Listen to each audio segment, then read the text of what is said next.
response to my opponent's statement about the orbiters not being safe and astronauts losing their lives to the space shuttle, people lose their lives every day, but is that a good reason to get rid of the space program?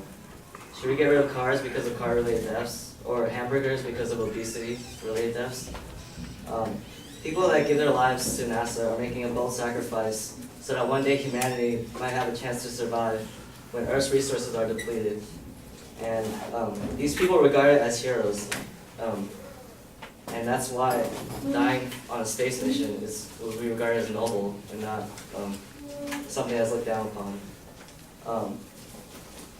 Another statement that my opponent made was the cost of NASA being too high. Like he stated that one of the space shuttles it stated that in the last 20 years we lost over $20 billion in the space program. But in response to that, we waste far more money in for far other government programs like Social Security and military spending.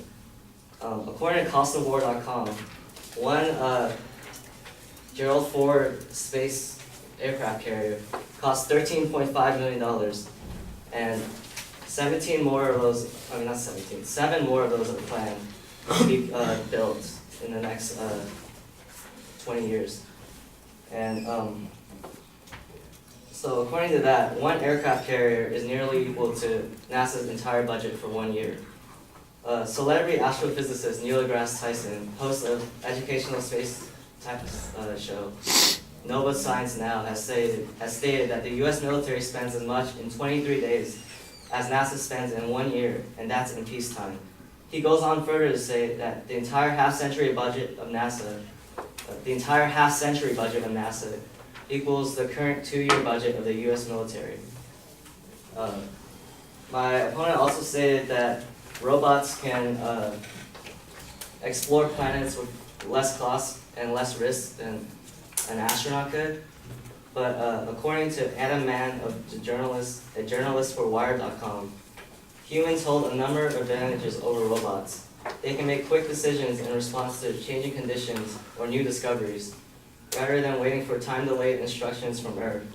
They are more mobile than current robot explorers. The Apollo 17 astronauts covered more than 22 miles in 3 days, a distance that has taken the Mars Opportunity rover 8 years to match.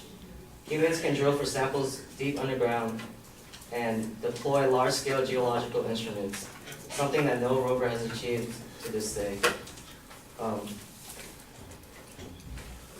My opponent also stated that the private sector could be used to send people to Mars, but this isn't true because only the private sector has only have private space trips for people to orbit the Earth.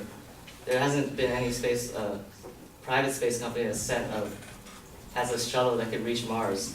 If you had a model of the Earth like the size of a globe, sending someone to orbit would be approximately 1 foot, and sending someone to the moon would be about 30 feet.